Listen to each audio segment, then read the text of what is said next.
Hi, good morning. Welcome, everyone. Today we gather around questions that feel both urgent and timeless. What does it mean to preserve African culture when you're living away from the source, away from the continent, away from home?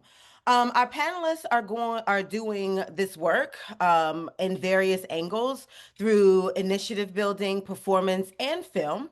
Let's start with introductions and get to know a little bit about each panelist a little deeper. So, Prince, we'll start with you. Can you introduce yourself? Sure. Hello, good morning. My name is Prince Kintile Bazawili. I am a Ghanaian who's been living in the Caribbean for over 20 years. I'm co-founder of the Diasporadical Initiative, and we are a nonprofit that creates programming which connects youth from Africa and the Caribbean with their respective diasporas and interconnect each other. So that basically in a nutshell is what we do. A bit of my background is I'm a technologist, plant scientist, and I bring all of that together into the work we do. That's me. Thank you. Thank you. Welcome. Kweku. Did I say it? I hope I said it right. Kweku. Yes, that's it. Sorry, I've been gone from home a little bit. I can understand. Yes, let us know about yourself. Yeah, my name is Kweku Obimboating. I'm based in Ghana. I'm a producer here. Yes, I'm also into volunteering for Africa Film Society, where we basically the whole idea is to make classic African films accessible for everybody, and I also cultivate a taste for audience and also for emerging filmmakers. On a personal side, I happen to have a production company called Both Films, where I've co-produced international film projects just to foster or make more African films, Africa and diaspora. So basically, if for me, it's all about African films and using African films to sell Africa. Thank you. Welcome. And Tosin? Yes, hi, good morning, everyone. I am Tosin Taiwo, popularly known as Tosinga. I'm a singer, songwriter, and storyteller, and that's where my stage name comes from. Tosin, singer, merged together, Tosinga. I am Nigerian. I live in Atlanta. I've been here for years now, and I make music. I act. I'm an actress.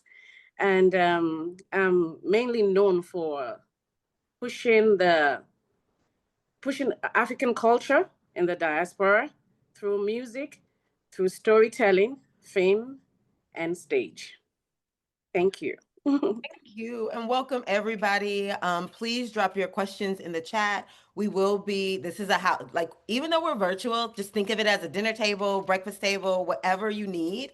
And, as good, and in Black History Month, we interrupt each other. We enjoy the conversation. So please make sure you're feeling at home to drop your questions in the chat, and we will address them as they are placed in the chat. So again, welcome everybody. So the first question that we have is a question just for every panelist. So you all feel free to come off mute and answer however spirit leads you to do so. In your own words, how do you define preserving the source, and when and what does that look like in your day-to-day work?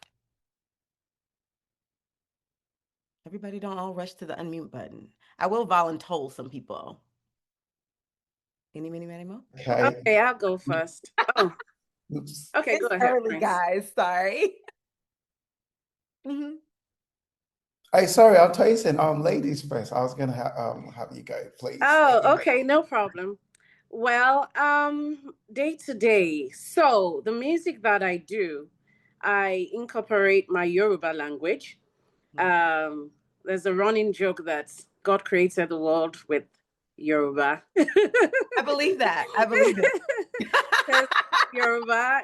There's nowhere you'll go in a part of this world that you won't see some influences of the Yoruba tribe, either through spirituality, religion, language, aesthetics. So I'm from the Yoruba tribe. My music, I always incorporate the Yoruba language. I do storytelling too. So African folk tales that have been passed down from older generation, to preserve it. And also because that's how moral lessons were passed on from our elders. We gather around, just like you said, the dinner table, tales by moonlight outside. The elders reprimanded the younger ones through folk tales. So I continue that tradition of folk tale storytelling. And on the flip side of storytelling too, through film and stage, even though this is not embraced in the film world, actors don't like this, but I don't mind. I get typecast as the African female archetype in film and stage. And that's the main reason why I went into film, period. I want to play the African mother, the African auntie, because I don't see those authentically portrayed. So instead of it's a very important role. Very. Yeah. And instead of complaining, I said, I'm going to put myself in the industry, do what I need to do. And that's what I've been getting so far. So because it's very important to authentically tell the stories. The stories are in our hands now as artists. And we have to, if we know we have that knowledge, we might as well be in that space to tell those stories authentically. So in film, I play African matriarchal roles. In music, I incorporate my Yoruba language. And the third form of art, it's kind of linked to film. I do theater too. My background is in musical theater. And when I lived in London, UK, I was involved with Broadway shows, even though that was behind the scenes. But when I moved here, I still haven't entered into that space per se, but behind the scenes I have. For example, when Fela on Broadway was touring, I was the production consultant and the dialect coach for it. Again, we're going back to authenticity and going back to the roots and things done properly. You know how when there's like an icebreaker where you're telling someone something into their ear, you say a word, and by the time it goes down the line, telephone is finished. It's done. It's done. Over. It's bastardized. It's over. Great example of how preservation in works. It changes, right? It changes. It moves. It evolves. Yeah. Yes. So I'm trying to preserve as much as the originality of it, so it's not as bastardized at the end. You understand? So that's why I'm placing myself in the creative space and doing what I can as a storyteller to tell the stories authentically, because right now the world, as we know, is waking up to Afrocentrism and Pan-Africanism in a modern way. And even though we are seeing the aesthetics of it, I will regard those as fruits. We still need to preserve the roots of it. You understand? So that's my place in my creative arts expression. Nice. Thank you for sharing with us. Thank you. Anybody wants to continue that? Just to cross the border a little, or the water in your case, Prince. Yeah, sure. How are we preserving the source? We take it here in what we do at the Diasporadical Initiative. We see obviously the diaspora as an extension of Africa. So we are the same people, just moved to different places, whether it's the Caribbean or whether it's in the States or in England or in Europe. So we are the same people, right? And we take this culture with us, right? You go on holiday, you still take what is with you. You bring, it's exactly you, it's whatever it is you do. You bring along with you. So we see that is one of the ways we see, obviously, to preserve it by continuing to do what we do, what is being done home, wherever it is we are. That brings it along, because obviously you have other people from home where you are, and you've got the diaspora as well where you are. So continuing to, whether it's film, whether it's education, whether it's entertainment, one way is to continue to do what it is you do, because one, it's an extension, as I've said. But also, not only is it an extension, it's to preserve it. We also see culture not just as a word, but as a living infrastructure. So it's living. So again, if it was a word, if you relegated culture to if you thought a culture, you'd be thinking museum, you'd be thinking glass panels, you'd be thinking taking a day out, looking at it, walking past it, and then going back to your daily life. We one way we look at it is to see it as a living infrastructure. So again, you incorporate it in whatever it is you do.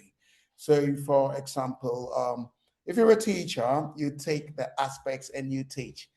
Performers, you take it and you live it. Film producers, you put it out there. Technologists, you create technology which which incorporates that culture.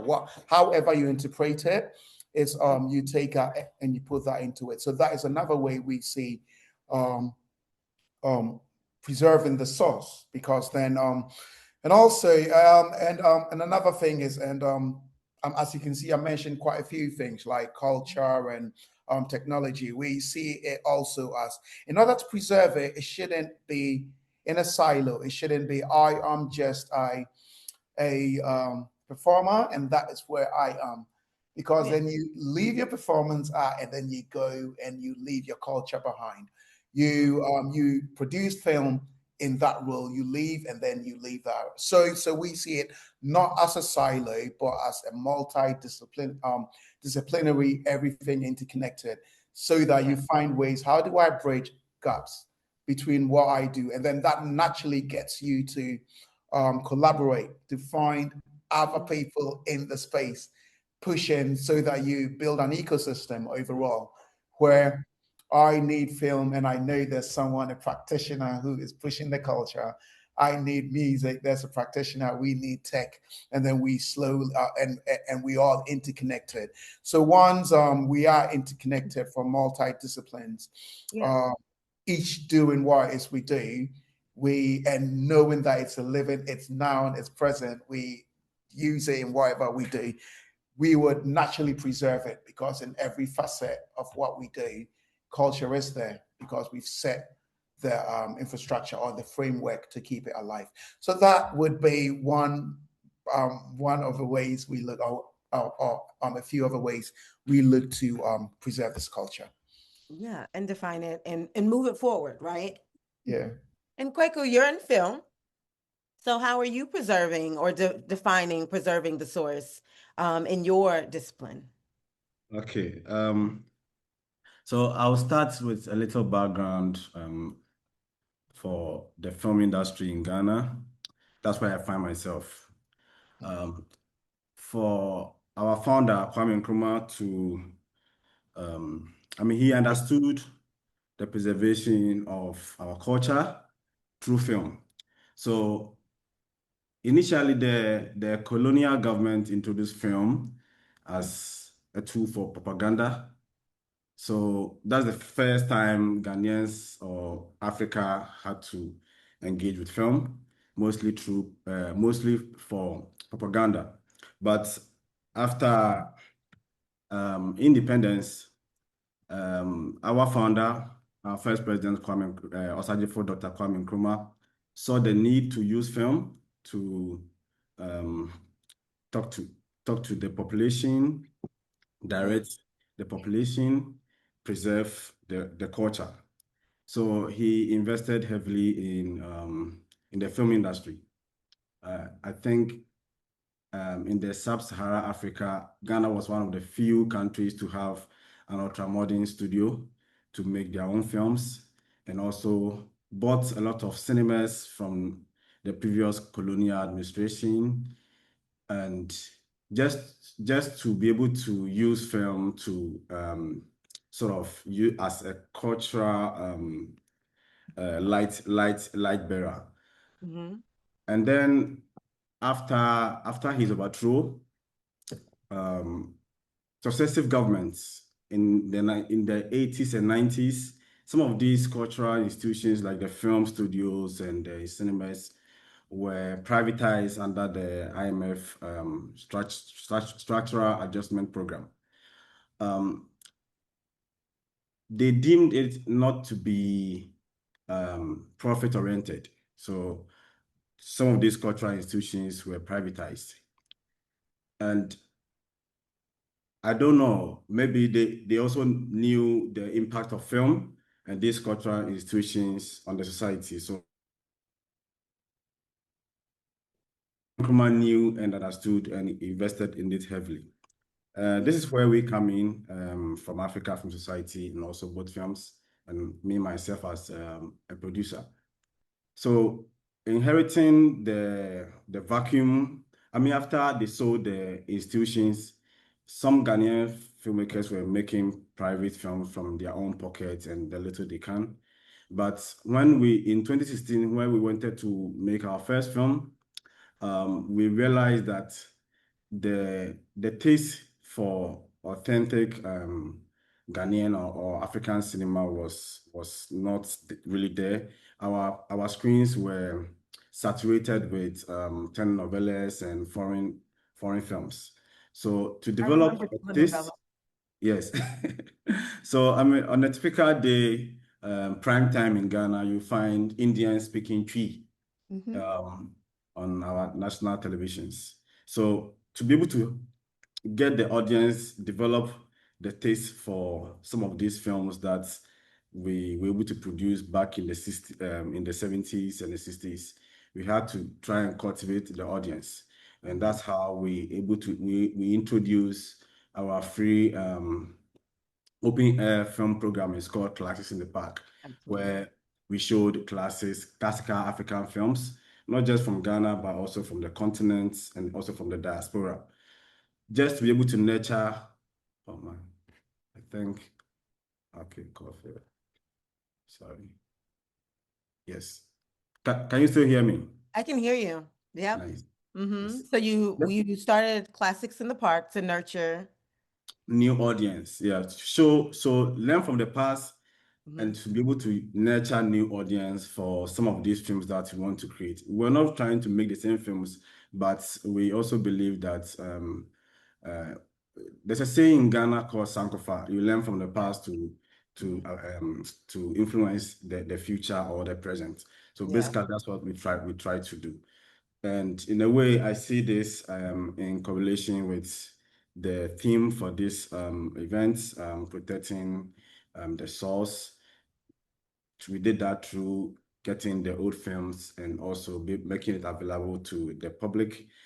On a personal level, I have also sought through to always, I mean, in the little way I can be able to help tell African films or Africa and its diaspora films in a way that it uplifts the Black man or the African. I mean, if I show myself up in any airport around the world, they don't care if I'm Ghanaian. I mean, maybe the person who may have done something bad to them was from a different country, but they don't care. As far as I look like the other man, I'm considered like that. So my aim is to always help make films that uplifts the Black person. And of course, Africa Film Society stands for that. Yes. And also my own production company stands for that. So that's what I've been doing in my little corner. Yes, thank you. It's more than a little corner, for sure. It's a big corner. We're talking 10 years. So it's a big corner. It's not a little corner. Yeah. Words matter, right? So let's talk about practice.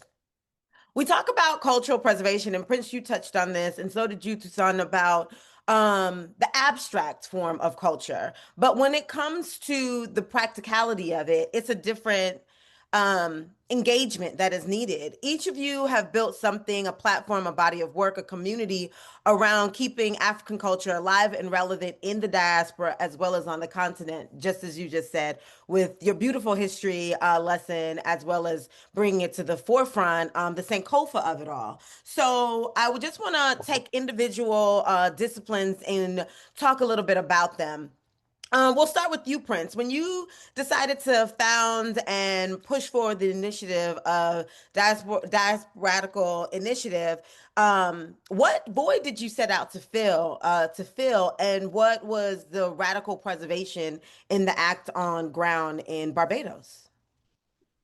Thank you. Good question. So, with a Diasporadical Initiative, one of the motivations to set that up is, as I mentioned in my introductions, I've been here in for quite a while. I've been in Barbados for quite a while, and we find there was obviously that gap where we there was a yearning for more authenticity from Africa. So there was a curiosity. There was a curiosity, and we outside now in the Caribbean diaspora, in the Caribbean and the diaspora, wanted to know more, wanted to learn more, wanted to in discussions when things came up, there was a deeper yearning. Let's go further. Can I know a Learn bit more, more? Prince. Let's unpack that. Learn more about what? What is the more that they Oh, want to? right. So more about the African, about whatever African it is we were talking about. So, okay, right. So as an African here, our Caribbean brothers and sisters had, we've noticed more and more how they're yearning to learn, to know more about their African heritage. And once that started, you open a big kind of worm, you started going and you could go forever because then there's the curiosity. Okay, this is where I originally come from, and I'd like to know more. How much time have you got? Like, Yeah. how long can we go? Can we start going? And it didn't matter what thinking topic, what subject it was. If it was music, we want to unpack high life. We want to go. If it was food, we want to talk jollof rice, but we wanted to speak Don't start that. more than Don't jollof start that rice. today. It Yeah, was, don't do it. so everything. It was languages. It's like everything. So Yeah. and the fabric and the clothing. So there's always this excitement. So we naturally thought, do you know what? Let's create this space. But also, what we noticed is there is a bit of a misunderstanding. So even though I don't know how many of us in the diaspora have fantasized going to Africa for the first time and get to Africa, land in Africa, and it's not exactly what it thought it would be, because it may be not over romanticized it, right? And you went and it's not exactly, because maybe you thought it'd be different, but that is Africa in all of its ways. Like that is it. That's it. Yeah, whether it's what you expected or not, that is what it is, right? So there was this misunderstanding as well. So you increasingly meet people who think they know or identify, but then they don't. They don't there's a bit of misunderstanding. So there's always a space. Okay, what if we shared more to elucidate, to make it clearer, to make things clearer? Such that it's not obviously nothing's perfect. It's not black and white. It's shades of gray. It's not homogeneous. It's there. That's life. That's life, like everything else. Yeah. So basically, there was a space to share more about Africa, and not just obviously being based here, it's vice versa, because it's the same. It's similar in Africa with our diaspora as well, right? We are in Africa and we think and we see the diaspora different to how it really is, right? So there's this space to create this thing where we connect both spaces in things we do. We so how it manifests is obviously we couldn't do everything, so we focused on four pillars: culture, sustainability, technology, and entrepreneurial empowerment. So we can focus on these and share and create spaces to share from both spaces. And we also decided to focus on the youth. Again, strategic, obviously, because at that point we have engaged audience and informative, going through formative years, and there's more of an impact. And obviously when the They go home and say, "Mommy, mommy, this is what I learned in school." Mom will be curious. Mom will indulge them. We tell them, "Go home, get mom to help you research Mansa Musa." Mom's going to help him research it. So by focusing on the youth, we would bring along the parents anyway. We will bring along our adults. We have teachers who are very willing and able and excited about being part of the education process as well. So we're focusing on the youth. We identify these spaces, and then what we do is create programming. For example, at the moment we have a program which has been running called we have an overall program called Ancestral Intelligence, AI. Yeah, we played on the word, right? AI, ancestral intelligence, obviously. And Brilliant. Mm-hmm. and based on that, we have a sustainability project called Sustainable Models, where we are working with school children. They are learning about their history, and we've got some of our panelists are actually involved in this, and it's been exciting. It's been an amazing journey. Our children are learning about the African history, and then they are building, and then they put in their hands to work, and they are building models from sustainable materials, like it was done in the past. Yeah, so these are some of the things we are doing our day to day. Hopefully, if anything's unclear, you could ask a question and I'll hop on. Yeah, no, it was very clear. It was very clear about the gaps that you are filling and what you to do, and the radical preservation of it all, right? Because anytime you get children involved, I think that is radical as a former teacher. It is very radical because children are special, right? Yes. And so to you, Kweku, as you use film as your vehicle for memory and identity, who is African film cinema speaking to right now? But also, as Prince mentioned, his focus is on youth because he saw the gap. Who is still missing from African cinema? You're muted. It was just you and Spirit talking. Let us in. Okay, so if I got you correctly, you asked who is still missing in African cinema? Yeah, who is African cinema talk speaking to right now, and also who is still missing when you think about memory and identity, and the power of film. Oh, okay. So I would say for us our target is the new generation, because like I said, if you talk to the old guys or you spend time with my grandfather's generation, they are very Afrocentric and they are very, I would say they are Pan-Africanists. But then you start to see the gap. So you can also tell that the gap in being Afrocentric or Pan-African or African nationalist, it was also through the media they consumed even till now. So there's a saying that what is spilled, of course, we let it go and we focus on what's left. So our prime focus is the younger generation. As part of this, we have, aside our free film programming, we set up a space in Accra. It's actually one of its first kind. It's a film library where you have most of the prolific African films, African film books, African music. You can, and also the diaspora in terms of the Caribbean, North America, all the creative books, music, films, you can find it in one spot and it's in our space. I don't know of anywhere else that you can find that. So, and people can walk in for free. I think it's Fridays and Saturdays and have access to a film library that only focus on African and its diaspora.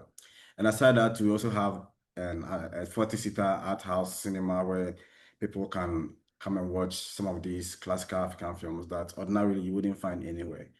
So that is the plan.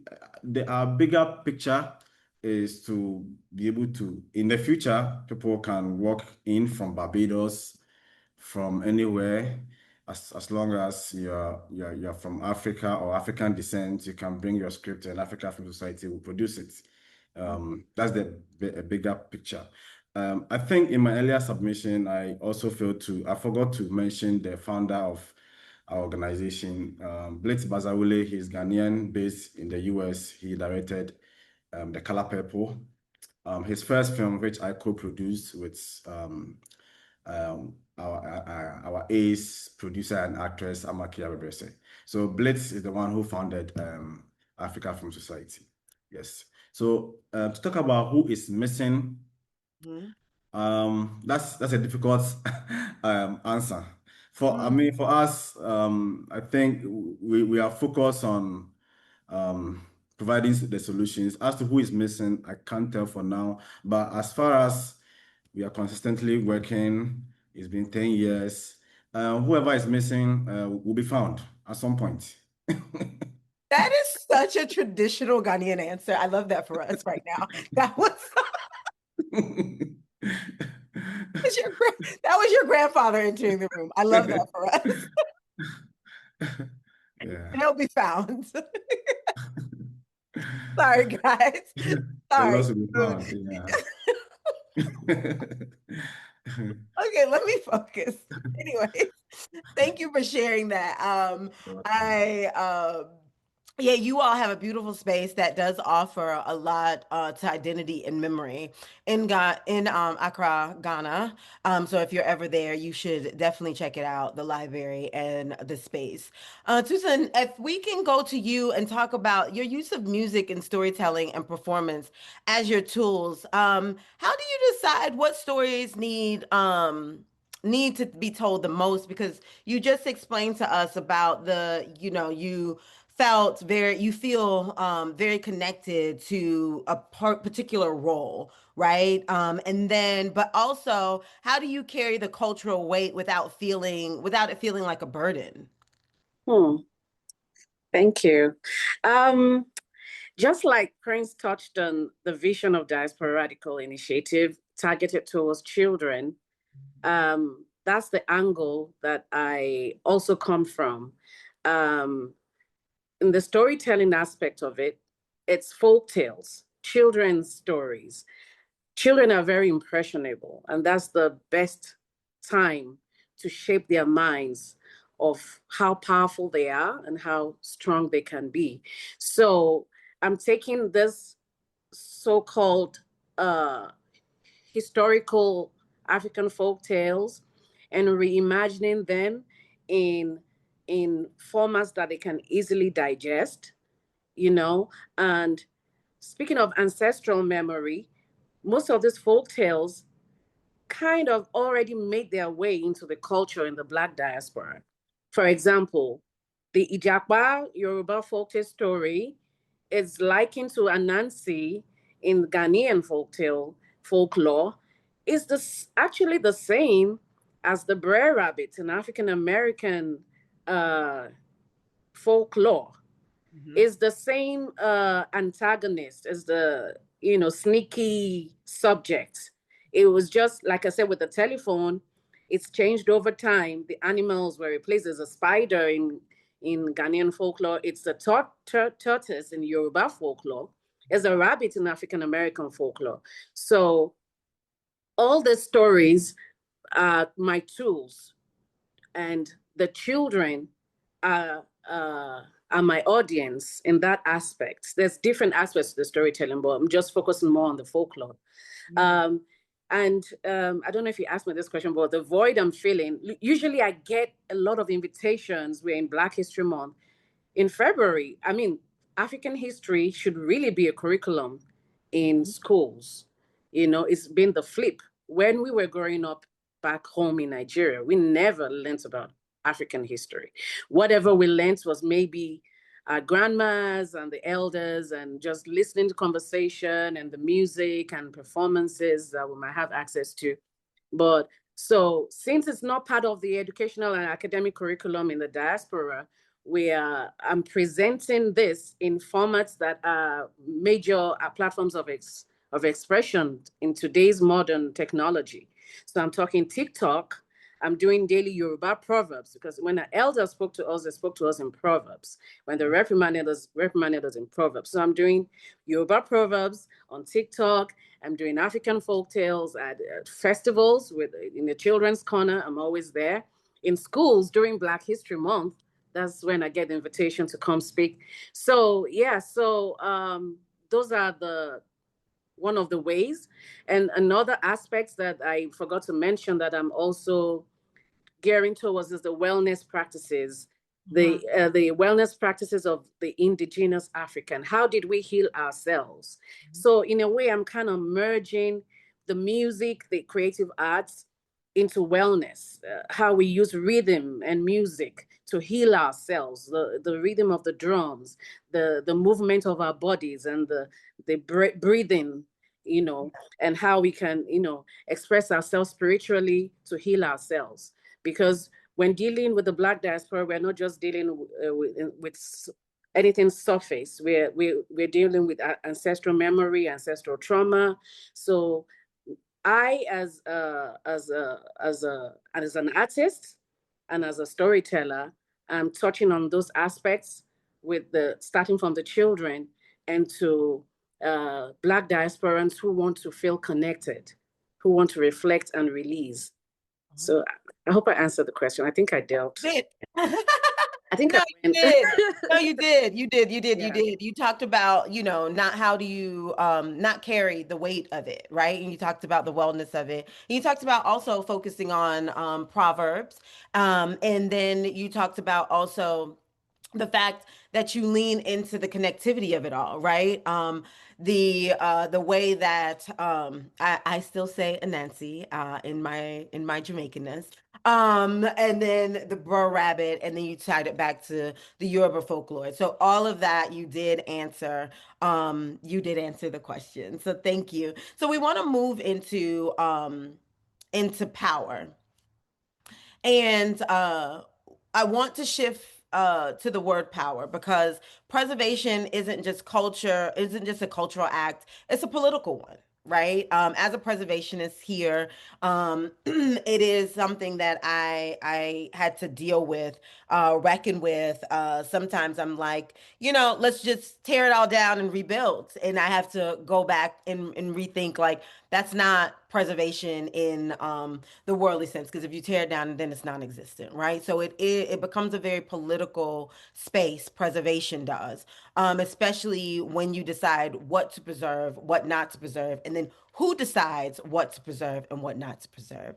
So for this focus, commercial, colonial, all of that shapes the culture that gets amplified and which gets flattened. So, for all of you, I just want to pose the question: African culture is consistently being borrowed, remixed, commodified by people outside of the community and sometimes in the community. And that is the same that diaspora, Black people, African Americans, Caribbean people, that we all feel this weight of our culture being commodified, outside and inside the culture. Here, we have it really sitting on the continent, right? And we know that being African is not a monolith, because there's so many cultures, there's so many countries, right? It's a whole continent. It's not just one country.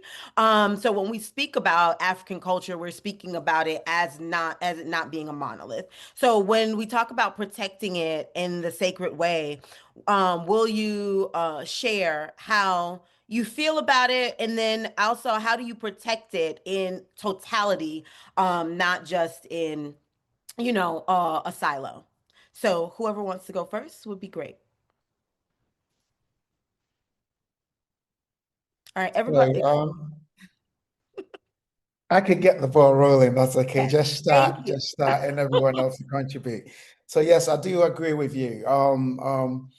Yes, like every culture, you've obviously got it's been borrowed, like you said, it's been remixed, it's been modified, and for our for us collective, we usually find ourselves marginalized out of benefiting from our culture. It's not the same in other cultures. It's more prevalent in our cultures.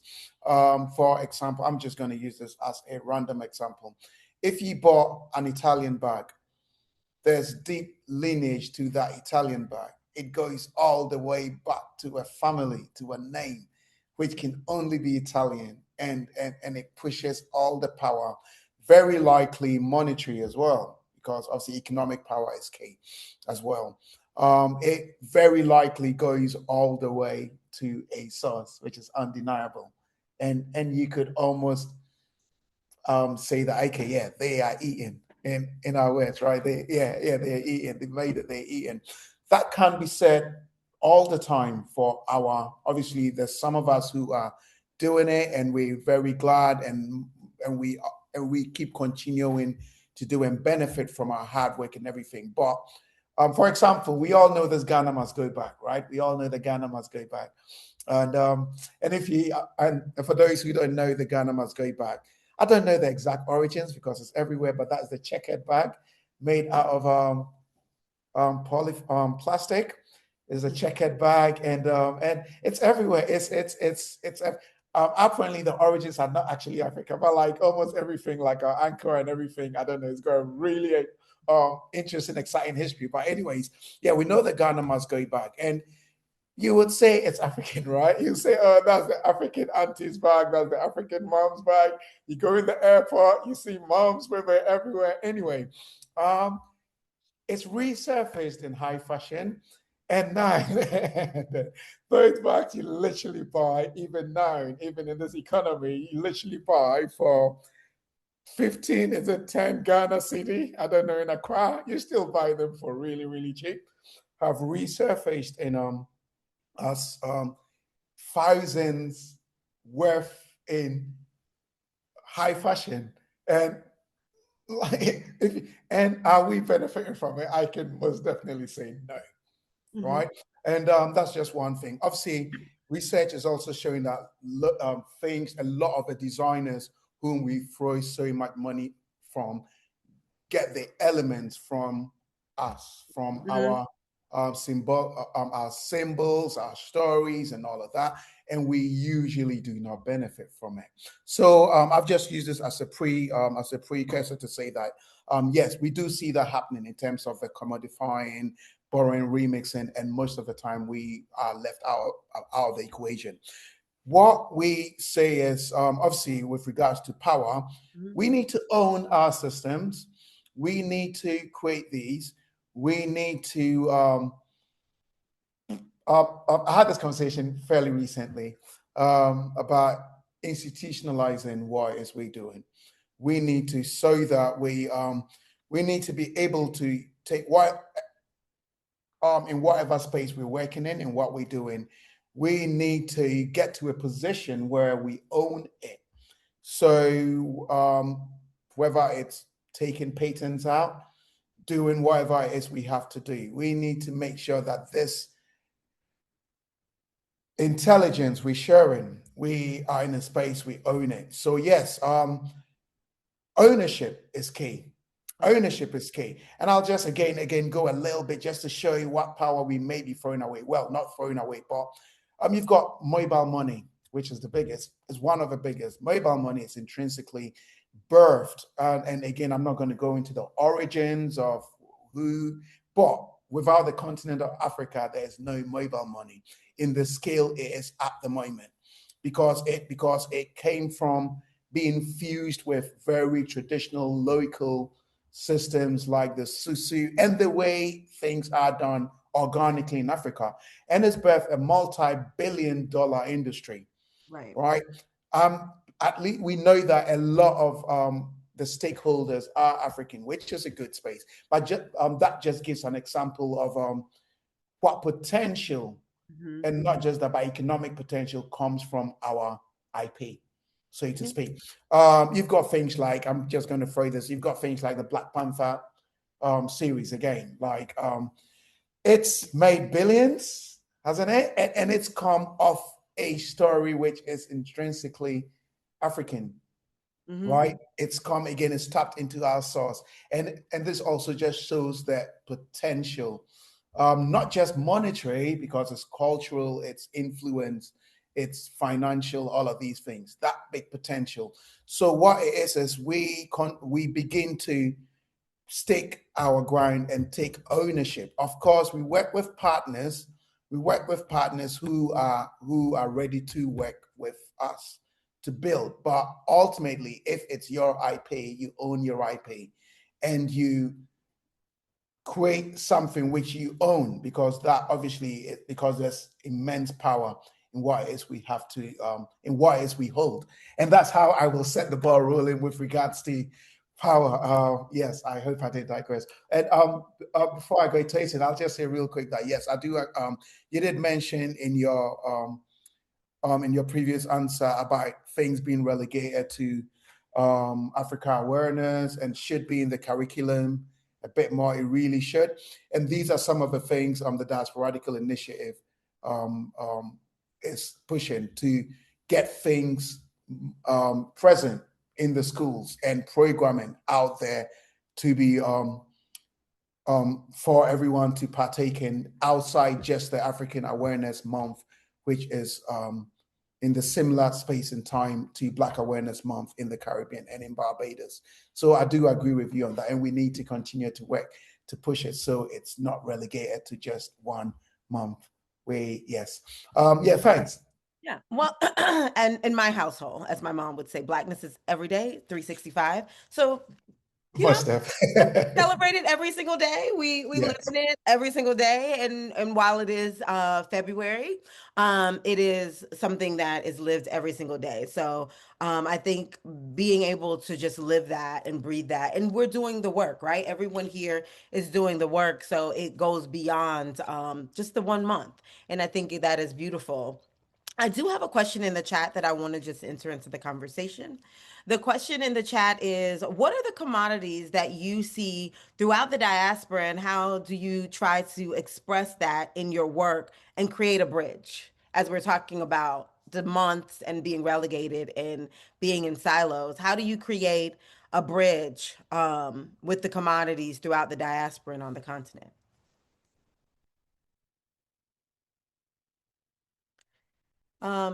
You're on mute, Prince. Okay. By commodities. Right. Okay, I just seen it. What am I seeing? Commonalities. All right, great. Yeah. What are the commonalities? Right. Commonalities throughout the diaspora, which we can express, or which we express. Case point. Mentioned a very good example. Storytelling. Storytelling is one thing, obviously. Storytelling is one because, again, storytelling it brings our, what do you call it? It brings our being. We live, we tell stories, are usually what we live, right? Our lived experiences, either in the past or present. So that is definitely one thing which we can, which we definitely share, and not just the African version, but the Caribbean as well. Of course, things like performance, like, okay, right. So all of these, so I say a lot of the culture lends itself, right? Culture lends itself because we have just been moved geographically, but it's in our DNA. The rhythm is still in our DNA, right? The DNA does not forget. It literally doesn't. So we still have that tick in the back, and you see the rhythms in the Caribbean, whether it's through the things you think are of intrinsically Caribbean, actually trace back to Africa. The things you think are intrinsically Black American trace back to Africa. So these are and it usually shows itself in almost every aspect of life. In almost, I'll stop here and have maybe Tracy I think chime in, because I think you would have some more to add in I'm doing what you do in the States. Yeah, but I think these are a few of the commonalities which we definitely put in our programming. And yes, please. Yes. So to add to that, music definitely is one of the main commonalities with diaspora and Africans. In rhythm, music has always been a tool of rhythm and resistance. You see someone from the Caribbean visit Africa and see someone and say, oh, we have, our music sounds like that, or the Brazilian Afro Latino, oh, we have that dance move, you know, or even in language, there's some similar words.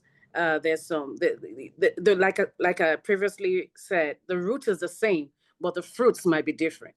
You understand? So there's definitely we are all one. We just spread. We just seeds spread everywhere, but we are all from the same tree. We are all from the same tree. And I'm also gonna divert a little bit to answer Anne's question about how can we be the main I can't remember how you framed the question, but my answer is also economic empowerment, because when we control the stories and tell the stories ourselves, Prince answered by saying we should be the storytellers. And but we should also empower ourselves economically, because what we fund we can control. You understand? There's a saying that says, until the lion tells his own story, the tale of the hunt will always glorify the hunter. So, but I think things are changing with the digital age that we're in now. We just need the funds to also propel the message forward. You understand? We're still relying on Hollywood to, thankfully, you know, Black Panther broke that channel to tell our stories. But before then, it's always been Disney formed stories, The Lion King, and how they see us, you understand, even in Broadway. But now, like the work that Kwaku and Blitz are doing with the African Film Society, we are able, and Kunle Afolayan in Nigeria, there are many filmmakers coming forward that are telling our stories authentically, but we just need also, like you said, is an ecosystem. So we need the investors to invest in art, because art is powerful and art is a tool for empowerment also. So the economic empowerment, educational curriculum to impress the young, and also, economic empowerment and telling our own stories ourselves. But yeah, the commonality is in language, is in culture, is in food, is in fashion, is in music, is in poetry, is in movement, is in dance. Everywhere. We are one and we are the same. Yeah, because that's what culture is, right? It's your lived experience each and every day across your daily rituals, your daily practices. So I thank you all for answering that question. We are coming up on 4 minutes, so we have to close. But I wanted to leave space for each of you to land this conversation where it matters to you most. So I'll ask the question: if you could leave our audience with one action, not an inspiration, but like a real action, something concrete that they can do today, tomorrow, next week, next month, whenever time, resources permit, what would that be? Kwaku, we'll start with you because you're the quietest. Okay, I think I couldn't get to talk about ownership, so I'll say that for me as a filmmaker and also, of course, African, I can see not having ownership of your film, the damage it can do to you or to your people. Working with Africa Film Society and trying to secure films to screen also taught me a lot about ownership. I mean, sometimes you have a film made by an African, maybe over 50 years ago, and we want to acquire that film to screen it for free. But then you have to go through some people who do not even live on the continent, and you have to pay a fee, and it's not easy. So ownership is very key. I also get to understand, because of course, economic empowerment, who is paying.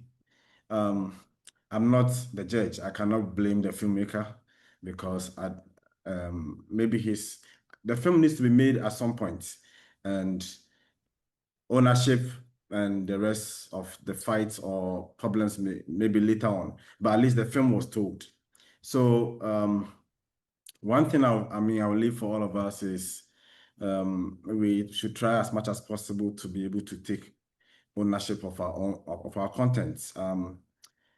Maybe you might have a bigger offer, but if you have a smaller offer and you can have more ownership and control, I think it goes a long way too, not just for you, but also not to be able to influence your content. By influencing the content, it's also influencing the people who sees it.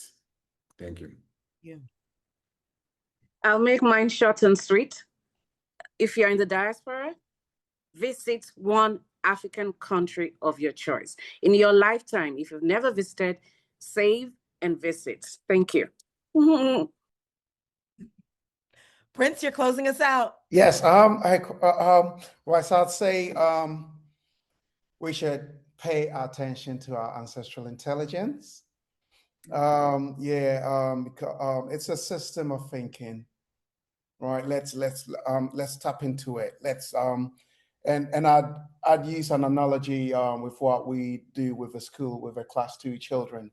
We give them a pile of clay, and what they see is and they're building a pyramid. All right, so basically they are able to take that clay, play in it, but say they are building bricks, which they are literally building. They are literally building the bricks, and which is going to be assembled into a pyramid. And what that symbolizes are the ancient pyramids of Giza, the epitome of our accomplishments in civilization. And so, yes, so ancestral intelligence, definitely. That is that power you've got within you to see what you've got at the moment and see where you can get to. You know, whether it's medicine, whether it's education, and then everything traces back. You can trace all the way back. So do pay attention to that. And yes, and that is what I will also leave us with. Pay attention to your ancestral intelligence. Amazing. So there you have it. We have our 3 call to actions. Ownership and access is necessary. It is a part of the culture. So if you own it, you have access to it. Be in place, find a place, go to places, experience it for what it is, the fullness of it. And then the Sankofa, go back and fetch what rightfully belongs to you and place it in the future and bring it forward.